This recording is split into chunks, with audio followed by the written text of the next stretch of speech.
Saving Satan. Satan's name was Lucifer, and he used to live in heaven.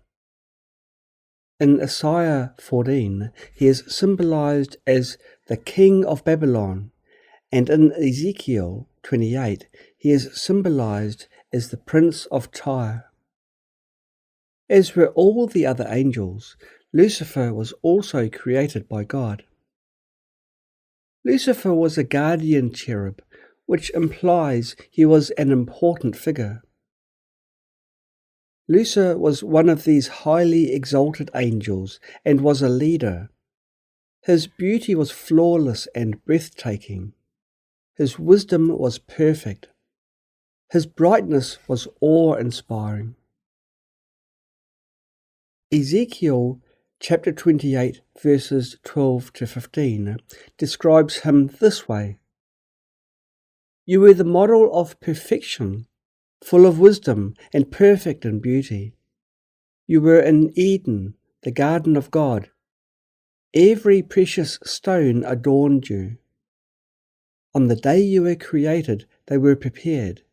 You were blameless in your ways from the day you were created till wickedness was found in you. This was described in the Old Testament. Pride, jealousy, discontent, and the desire to exalt himself arose in Lucifer's heart. Lucifer, your heart became proud on account of your beauty, and you corrupted your wisdom because of your splendor. Ezekiel chapter 28 verse 17. His position was radiant, so he appeared glorious, but this actually corrupted his wisdom. He soon began to desire to unseat God and to demand that everyone worship him instead. After Jesus was baptized, the devil tested him, saying, "If you worship me, I will make you a king." After Jesus was baptized, he fasted for 40 days in the wilderness. The devil tested him, and the final temptation was, "If you worship me, I will make you a king." That is, you can rule the world, tempting him. Chapter 14, verses 13 to 14. You said in your heart, I will ascend above the tops of the clouds. I will make myself like the Most High. Isaiah chapter 14, verses 13 to 14. This is the devil, our ego. The devil's tail swept a third of the stars out of the sky and flung them to the earth. Revelation chapter 12, verse 4. The great dragon was hurled down, that ancient serpent called the devil, or Satan, who leads the whole world astray. He was hurled to the earth, and his angels with him. Revelation chapter 12, verse 9. This means that 1/3 of the angels fell with him. He did have great charisma, so 1/3 of the angels followed him and believed in him. At the beginning of Genesis, please refer to Genesis 3, Adam and Eve believed his words, who disobeyed long ago when God waited patiently in the days of Noah while the ark was being built. In it, only a few people, 8 in all, were saved through water. In Noah's time, except for Noah's family of 8, everyone else was deceived by Satan. The whole world perished due to their disbelief in God. Satan deceives many lost souls into believing that they are saved. The whole world followed the beast. Revelation chapter 13, verse 3.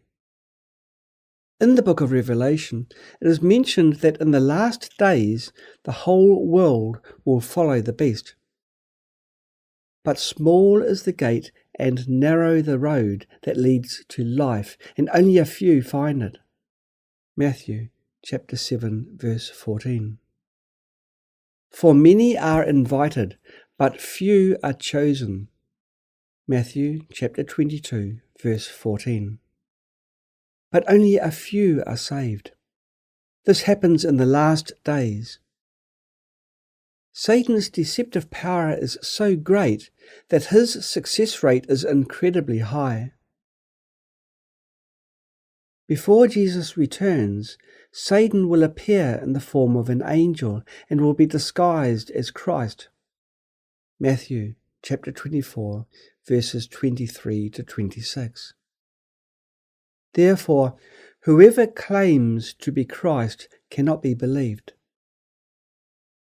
We know that Satan was originally an angel who was also spiritual.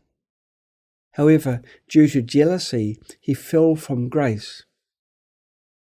Satan has been lost and fallen for too long, and his sinful nature is deeply ingrained, making it difficult for him to free himself. However, God won't abandon him forever. Even if it takes millions of years, God will never give up on him. In the end, God will definitely save him, because God is merciful, righteous, and almighty. God teaches us, love your enemies and pray for those who persecute you. He seized the dragon, that ancient serpent who is the devil or Satan, and bound him for 1,000 years. Revelation chapter 20, verse 2. He threw him into the abyss and locked and sealed it over him until the 1,000 years were ended. After that, he must be set free for a short time. Revelation chapter 20, verse 3. The rest of the dead did not come to life until the 1,000 years were ended. This is the first resurrection. Revelation chapter 20, verse 5.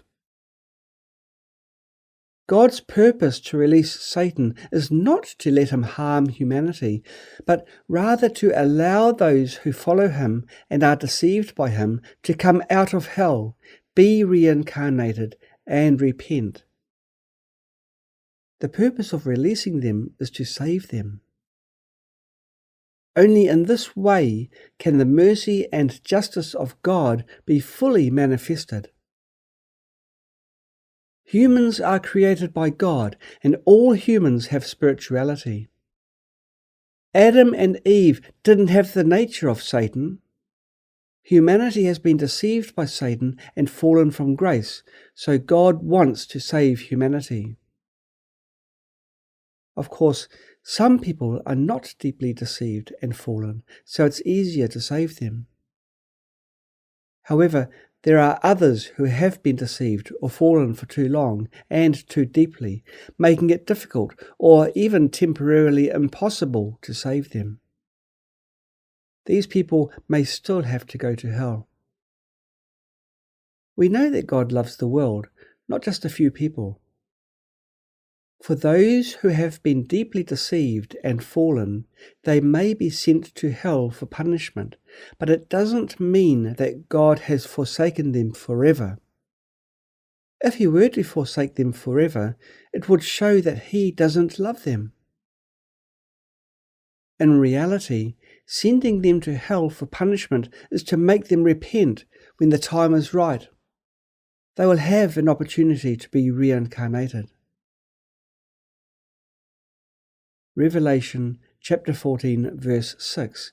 Then I saw another angel flying in mid-air, and he had the eternal gospel to proclaim to those who live on the earth, to every nation, tribe, language, and people.